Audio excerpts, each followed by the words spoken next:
to my YouTube channel. So let's start the second part of chapter structure of an atom. तो हमने यहाँ से start करना है कि रदरफोर्ड मॉडल क्या कहता है ऑफ एन एटम. एटम का रदरफोर्ड मॉडल भी आया.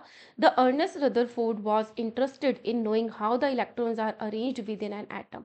अब क्या है, थॉमसन मॉडल ने क्या बताया था कि पूरा का पूरा जो एटम होता है ना वो पॉजिटिवली चार्ज होता है और उसके अंदर ये जो नेगेटिवली चार्ज इलेक्ट्रॉन है वो उसके अंदर इम्बेडेड होते हैं, मतलब धसे हुए होते हैं कहीं कहीं पर. अब जो रदरफोर्ड मॉडल थे ना, उन्होंने इसको कंफर्म करने के लिए उन्होंने ये नहीं सोचा था कि ये गलत होगा. उन्होंने इस मॉडल को कंफर्म करने के लिए एक एक्सपेरिमेंट किया. The Rutherford design an experiment for this, इसलिए उन्होंने डिजाइन किया experiment. In this experiment fast moving alpha particles were made to fall on a thin gold foil. तो इसके लिए उन्होंने क्या किया, रदरफोर्ड ने अपने मॉडल में क्या किया, जो अल्फा पार्टिकल्स थे उनको मूव कर रहे थे और उनको फॉल कराया थिन गोल्ड फॉयल के ऊपर.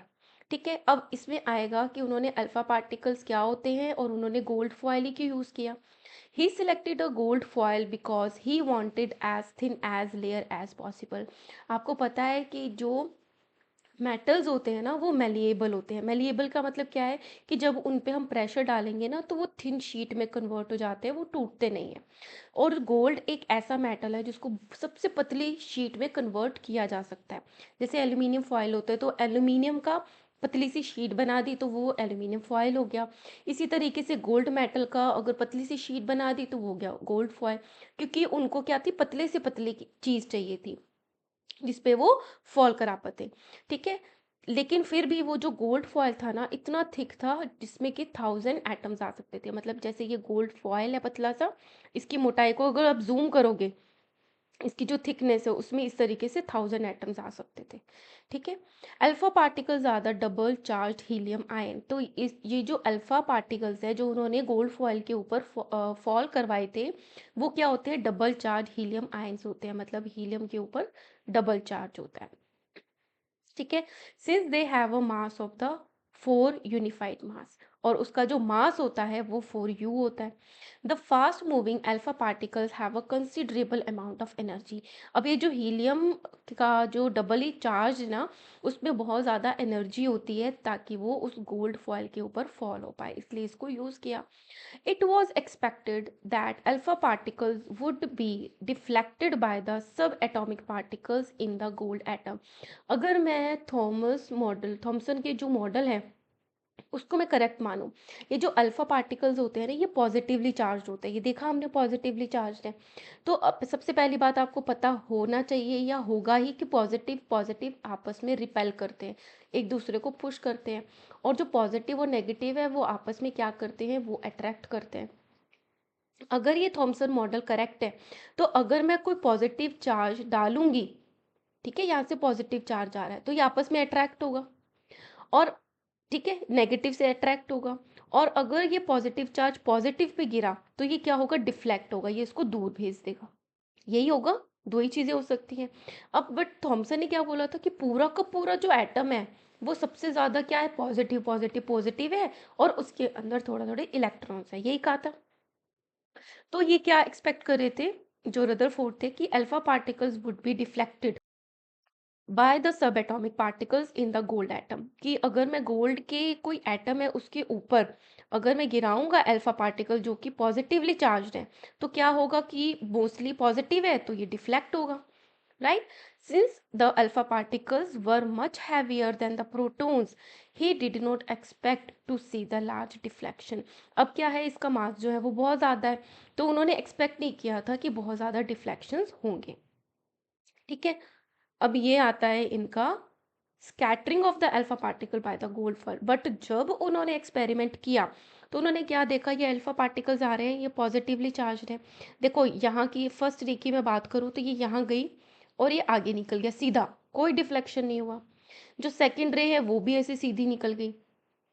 तो इट मीन्स क्या है, अगर नेगेटिव होता तो अट्रैक्ट होता, ठीक है, आगे ना निकल जाता. पॉजिटिव होता तो डिफ्लेक्ट होता, बट ये तो आगे निकल रहा है. ये रे आगे निकल रही है, ये रे सीधा बीच में से आगे की तरफ जा रही है, ये सीधा जा रही है, ये भी सीधा जा रही है. इट मीन्स बहुत बहुत सारी जो अल्फा पार्टिकल्स थे वो सीधे निकल गए. तो उन्होंने क्या इससे निकाला कि इसमें मोस्टली जगह जो एटम में है ना, वो खाली है। एक तो ये चीज़ समझ में आई। फिर क्या देखा उन्होंने, ये जो रे है ये आगे गई और ये किसी एंगल से डिफ्लेक्ट हो गई। ठीक है, मतलब उसने अपनी डायरेक्शन चेंज कर दी। और क्या देखा कि एक ये वाली रे आगे गई और अपने पाथ पे 180 डिग्री पे वापस आ गई। तो इससे क्या पता चला कि ये पूरा का पूरा उस पॉजिटिवली चार्ज से टकराया और वापस आ गया। तो ये उन्होंने ऑब्जर्व किया। ये गोल्ड के एटम्स हैं, ये गोल्ड की फॉयल है जो उन्होंने जूम करके दिखा रखा है। The scattering of the alpha particle by a gold foil. तो ये रिजल्ट निकले, जबकि थॉमसन के अकॉर्डिंग तो अगर मैं अल्फा पार्टिकल्स को अगर गोल्ड के एटम पे डालूंगी ना तो ऐसे तो डिफ्लेक्ट होंगे, क्योंकि ये पूरा का पूरा ही पॉजिटिव से बना हुआ है और जहाँ नेगेटिव होगा वहां रुक जाएगा। बट ये तो आगे निकल रहे हैं, इट मीन्स वो तो खाली है। But the alpha particle scattering experiment gave totally unexpected result. But जो रदरफोर्ड को मिले, जो उन्होंने एक्सपेक्ट किया था वो तो मिला ही नहीं है। The following observations are made. तो क्या ऑब्जर्वेशंस मिले हैं? First, most of the fast moving alpha particle pass straight through the gold foil. वो तो सीधे ही निकल गए, ये सीधा निकल गया। ठीक है। Some of the alpha particles were deflected by the fall by some angles. कुछ एंगल से डिफ्लेक्ट हो गए, ये डिफ्लेक्ट हो रहा है, एक ये जा रही है ऐसे डिफ्लेक्ट होके आ रही है। Surprisingly 1 out of every 12,000 particles, जितने उन्होंने अल्फा पार्टिकल्स फॉल कराए उसमें से 12,000 पार्टिकल्स में से एक पार्टिकल ऐसा था जो रिबाउंड हो रहा था अपनी ही डायरेक्शन में। मतलब जैसे इस डायरेक्शन पे जाके फॉल हुआ और सेम डायरेक्शन, सेम पाथ पे वो वापस आ गया। तो इस ये दिखा उनको अपने एक्सपेरिमेंट में। In the words of the Rutherford, तो रदरफोर्ड ने क्या बोला, अपने वर्ड्स हैं उनके, this result was almost as incredible as if you fire a 15-inch shell at a piece of the tissue paper and it comes back and hit you. ये ऐसी ही बात है कि अगर आप 12-inch शेल को फायर करो एक टिश्यू पेपर पे और वो वापस से रिबाउंड होके, जबकि टिश्यू पेपर तो इतना हल्का होता है, रिबाउंड कैसे होगा, बट फिर भी वो रिबाउंड हुआ और उन्होंने आपको हिट कर दी उस बुलेट ने। तो ये ऐसी बात हो गई जो उन्होंने देखा। Now let us think of an activity. तो आपको एक बहुत ही सिंपल लैंग्वेज में आपको बता रहे हैं कि ये कैसी एक्टिविटी थी। जैसे in an open field to understand the implications of this experiment. Open एक फील्ड है, let a child stand in front of the wall with his eyes close. एक बच्चे की आइज क्लोज्ड है और वो एक दीवार के सामने खड़ा हो गया। Let him throw stones at the wall from a distance. और उसको बोला कि आप एक डिस्टेंस पे खड़े होके ना स्टोन्स को उस दीवार पे फेंको। ही will here a sound when the each stone strikes the wall. तो जैसे जब जब वो एक एक पत्थर फेंकता रहेगा उसको आवाज आएगी ना, जब वो उस पर टकराएगा।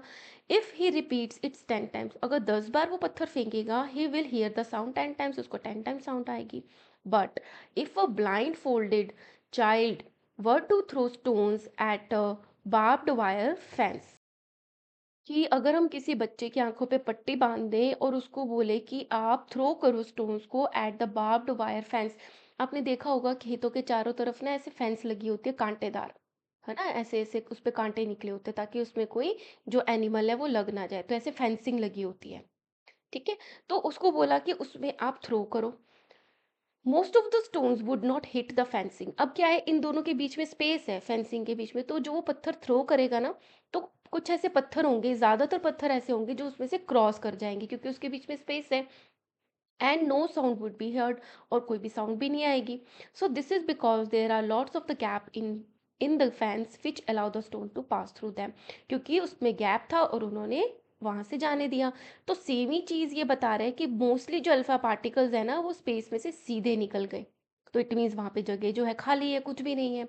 So following a similar reasoning, इसी रीजनिंग को यूज करते हुए Rutherford concluded from the alpha particle scattering experiment that, इस एक्सपेरिमेंट का क्या नाम था, अल्फा पार्टिकल स्कैटरिंग एक्सपेरिमेंट। तो उसको उन्होंने क्या अपने रिजल्ट्स निकाले, that most of the space inside the atom is empty, कि एटम के अंदर ज़्यादातर जो स्पेस है वो खाली है।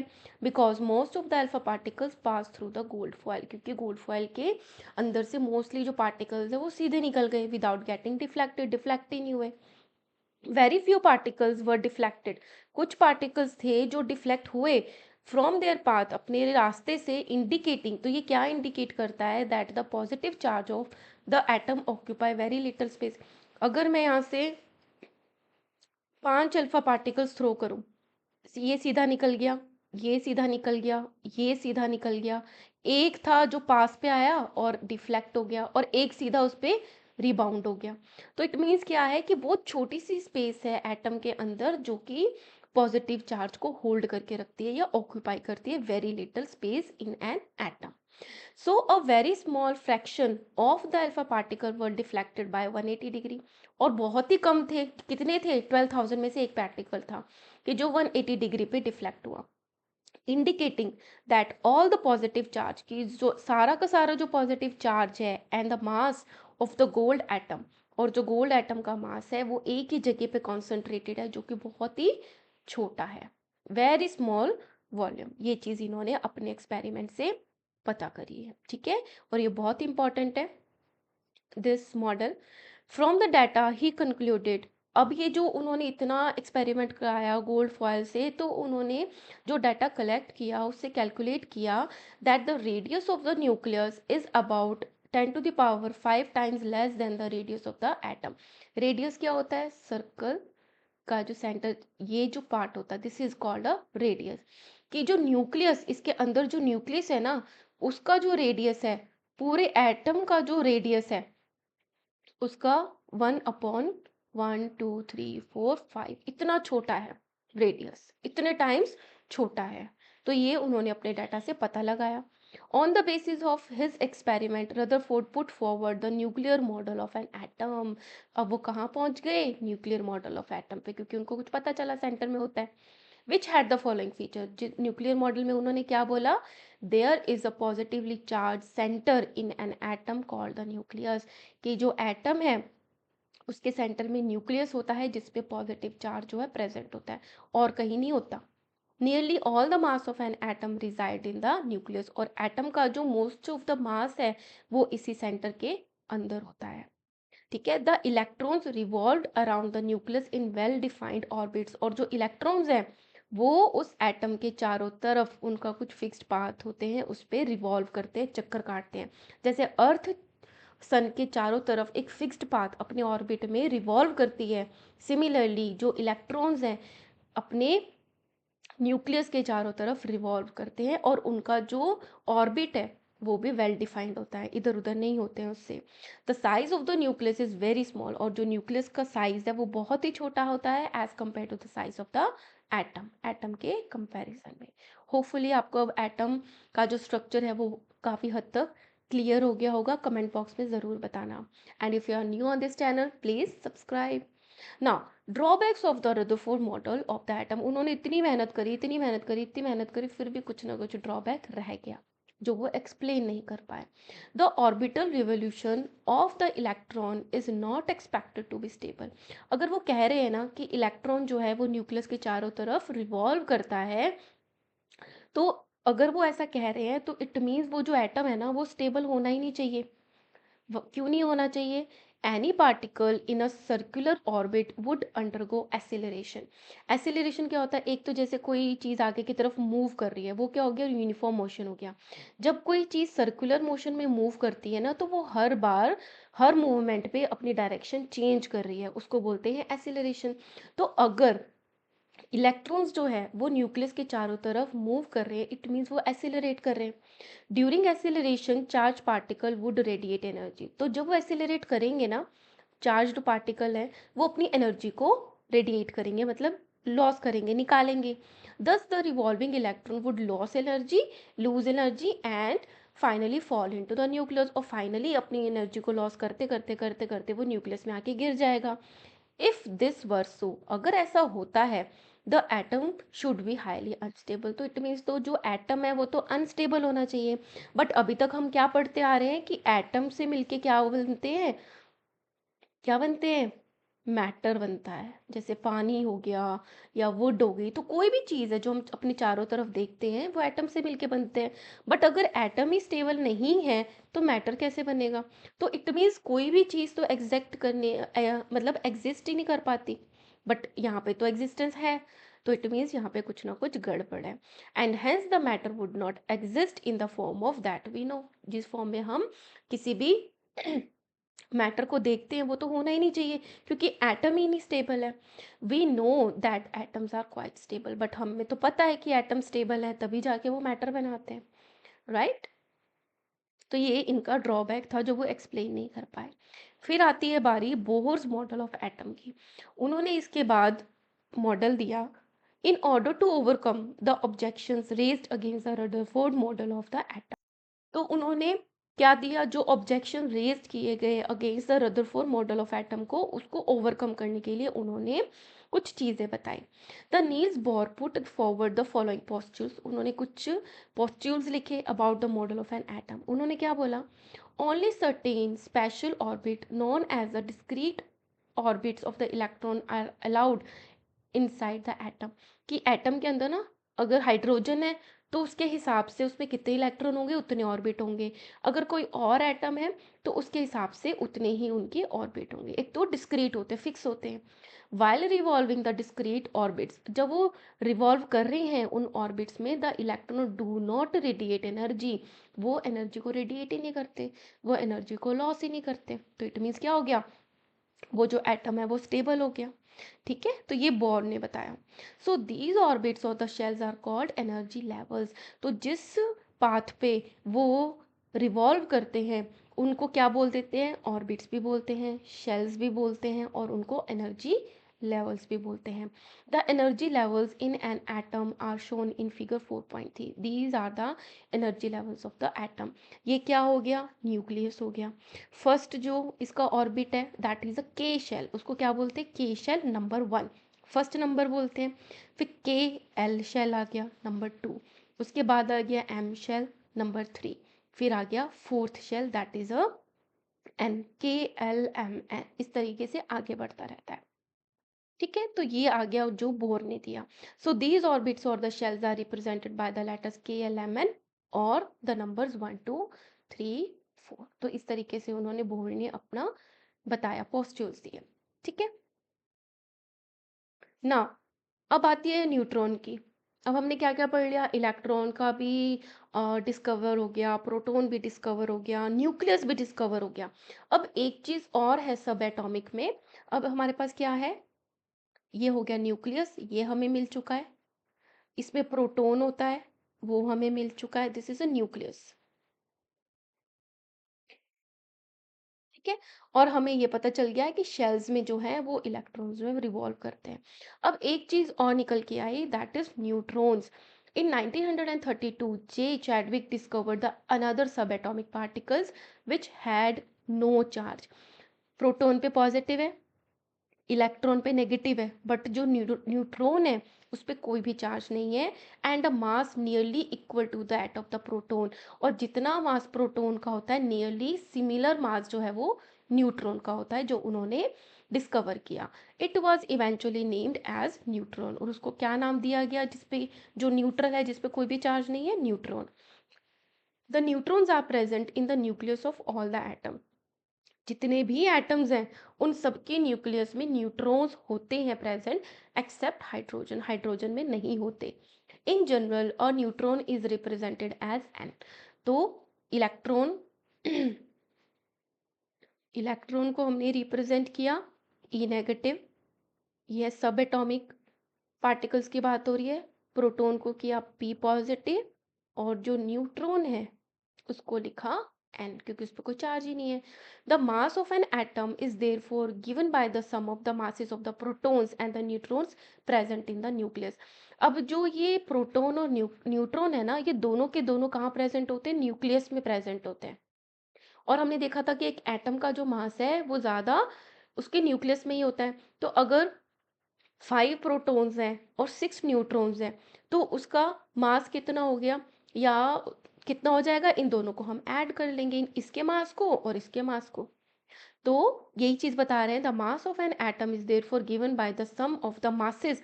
प्रोटॉन का मास ऐड कर लो, उसमें न्यूट्रॉन का मास ऐड कर लो, तो क्या आ गया, उस एटम का मास आपके पास आ जाएगा, राइट।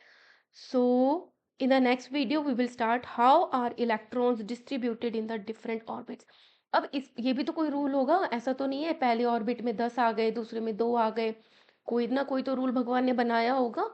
अब वो स्टडी करेंगे इन द नेक्स्ट वीडियो कि किस तरीके से जो इलेक्ट्रॉन्स हैं अपनी शेल में डिवाइड होते हैं। ठीक है। और अब आप मुझे कमेंट बॉक्स में बताओगे कि इलेक्ट्रॉन को किसने डिस्कवर किया, प्रोटॉन को किसने डिस्कवर किया, न्यूक्लियस को किसने डिस्कवर किया एंड न्यूट्रॉन को किसने डिस्कवर किया। Hopefully you enjoyed this session, and if you liked it, kindly like, share and subscribe. Thank you.